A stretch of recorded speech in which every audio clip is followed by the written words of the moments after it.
രാജ്യത്തെ എല്ലാ സഭാധ്യക്ഷന്മാർക്കും പ്രധാനമന്ത്രിയുടെ ക്ഷണമുണ്ട്.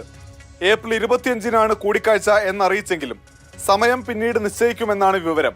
വഖഫ് നിയമ ഭേദഗതിക്ക് പിന്നാലെ BJPയുടെ നേതൃത്വത്തിൽ സംഘപരിവാർ കത്തോലിക്ക സഭയുടെ സ്വത്ത് പിടിച്ചെടുക്കാൻ ശ്രമം നടത്തുന്നുവെന്ന ആരോപണം ഉയർന്നിട്ടുണ്ട്. RSS മുഖപത്രമായ ഓർഗനൈസറിൽ വന്ന ലേഖനം തന്നെയാണ് ഇത്തരമൊരു ആരോപണത്തിന്റെ അടിസ്ഥാനം. ജബൽപൂർ, ഒഡീഷ, അഹമ്മദാബാദ് എന്നിവിടങ്ങളിൽ ക്രിസ്ത്യൻ സമുദായത്തിന് നേരെ നടന്ന ക്രൂരമായ അക്രമങ്ങൾ സഭാ നേതൃത്വങ്ങളിൽ അതൃപ്തി ഉണ്ടാക്കിയിട്ടുണ്ട്.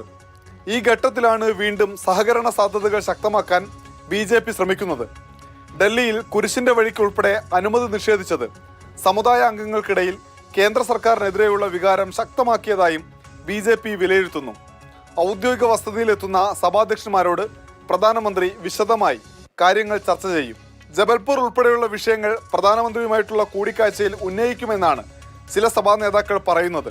വഖഫ് നിയമ ഭേദഗതിക്ക് സഭാ നേതൃത്വത്തിന്റെ സമ്പൂർണ്ണ പിന്തുണയുണ്ട് എന്ന് ഉറപ്പാക്കാൻ കൂടിയാണ് BJPയുടെ ശ്രമം.